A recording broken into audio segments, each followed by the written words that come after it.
Hi everyone, my name is Miguel Peñaranda. I am an additive manufacturing engineer by K3D. We are a service provider for 3D printed parts in different types of metal, and lately a Meltio user, an active Meltio user. We chose the Meltio product because we found the best balance between high deposition rates and good enough quality for the task at hand. We already had a technology that could achieve a really high resolution with parts, but we wanted another machine that could produce much larger parts, even though we would sacrifice a little bit of the scale. Meltio represents for us the right balance between a high deposition speed as well as a high printing size in the case of the robot integration with the best feasible quality or resolution in this case. So in the case of positives, I might add, we've gotten really good customer service. Sometimes when we've had issues with the machine, both via software and via hardware, that things have damaged have gone wrong, Meltio has been very active in trying to fix the issues. We've had as much customer support as we could request. We've also gotten some, let's say, test parts for to improve the quality of the prints from Melted directly and not being charged for them. So that has been really, really good. The technology itself has been developed at a relatively high rate, so that is also really interesting, and we hope to see even more of Meltio in the future. Finally, the M450, after we finished developing it, has become a very reliable machine that, with the correct understanding, can be uh, a tool to produce parts in series in quite an efficient manner. However, the the engine, the robot integration, in my opinion, still has like an unfinished feel. Some of the information that we receive on your database, I know this is because you're developing it, but sometimes the information we get, especially regarding parameters, is quite inconsistent. Like one manual will say that the power might be 600 watts for a certain set of parameters, and for the same amount of parameters in a different manual, we would get 800 or 900. So sometimes trying to compare what the problem is ends up being a bit confusing, especially when we're trying new materials. Thankfully, though, Jairo has been, let's say, helping us all the way when we have a new profile to develop so that we can use it more efficiently. Finally, the head does seem to be a little bit, let's say, the laser layout, in my opinion, being exposed as it is, especially in the engine side, has some fragilities that make it, let's say, yeah, not the most efficient way, or let's say not the most secure way for serial production in our case. And also, finally, yeah, the multi-axial capabilities are still in its infancy, so we're still trying to find out what might work and what might not. So the main advantage or the main good thing that Meltio is bringing to the table for manufacturing is the high flexibility that it gives and the near net shape parts that it can achieve. So this lets the end user, yeah, in our case, um, have to mill less material or directly use their part in the application that they need within short notice. Another good thing is the high amount of materials that Melty can provide. So not only in steels and nickel alloys, but also in titanium and the recently researched brass alloys. So I think that can have further applications in different industries. So first of all, it's letting us introduce more 3D printed parts as printed into the line of our mother company CAC. And that's, I think, the biggest challenge that we're trying to solve. So being able to produce parts at a lower cost kind of compensates all the negative aspects that people outside of 3D printing might see of the technology.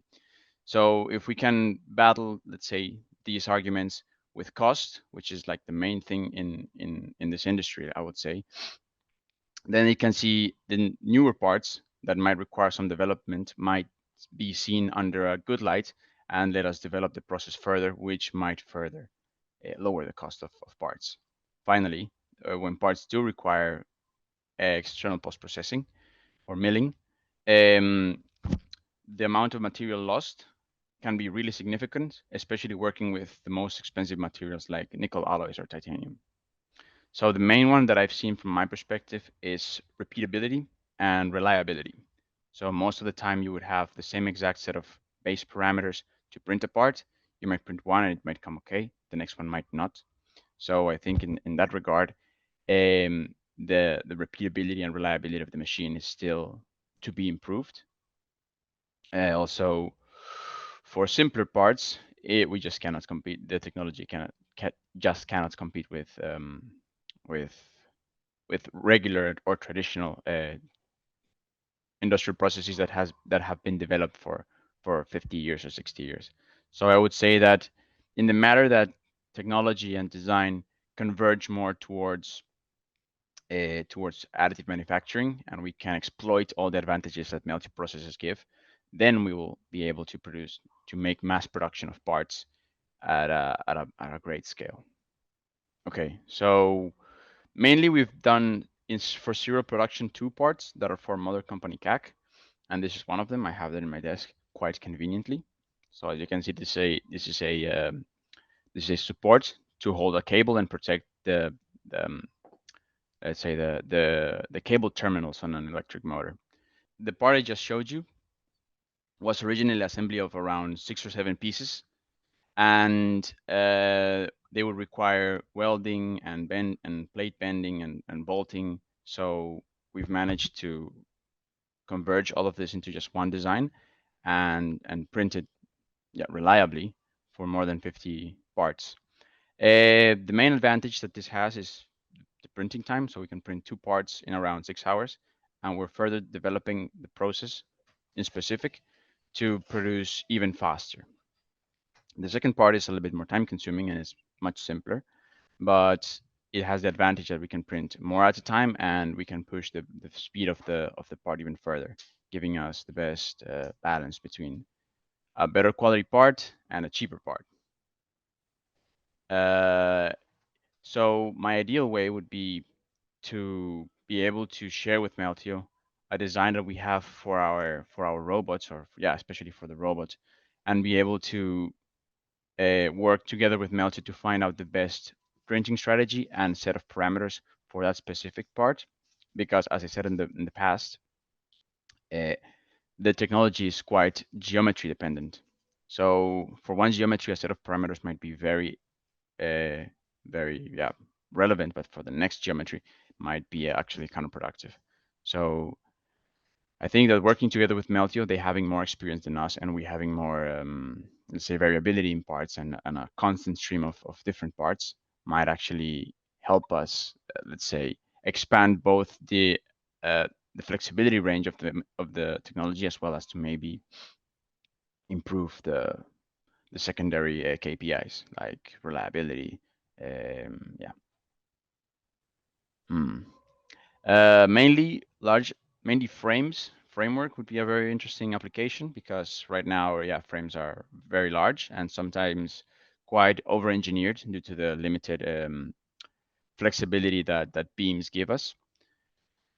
Something else that would be quite interesting would be marine or petrochemical applications because they require a very high demand of the parts themselves and are in general of quite large size. So that is a market that we believe that could be really exploited into. So most of the stuff that we print, sadly though, is under the NDA. So I cannot share a lot of information on said products, but I can definitely tell that just on Monday we finished, I believe, the largest print using a Meltio system ever. It was a cylinder that weighed over 100 kilograms, and that was printed after we got the machine running correctly. It was able to print one go for 15 days nonstop until it was done. It's for our mother company CAC, but I'm sorry, but I do not get a lot of information on the future application. I just get a part and tell me print it, so it's quite complex. for me to know exactly the application, but I know that it's going to be like for some sort of roller.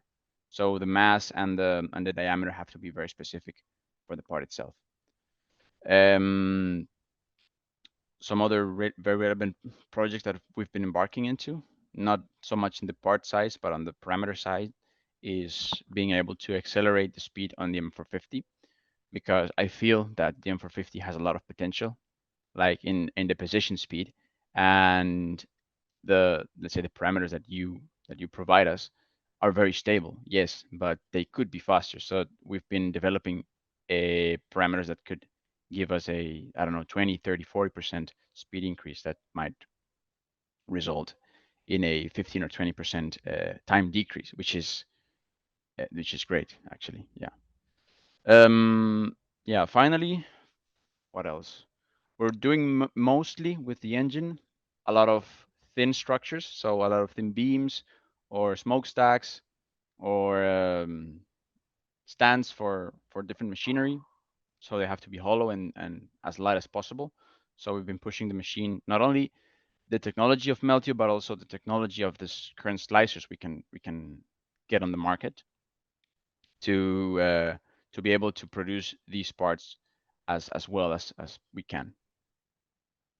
So one thing that I would like to see in the future, at least in the midterm, would be like a big brother for the M450, because I feel that it is a very flexible machine, a very good machine that is just constrained by its size. So the height is a bit too small, but especially the base plate size is much smaller than what we would like. So seeing, I don't know, an M600 and M900 and an M1200 would be quite interesting to see in the future. Um, Also, maybe uh, what else can I think about? What would be interesting to see? Maybe some other types of materials. We've gotten a lot of requests for aluminum and copper. So seeing aluminum alloys into the Meltio material roster will be quite exciting for us, at least. Yeah. Yeah. Thank you very much. I'll be seeing you soon.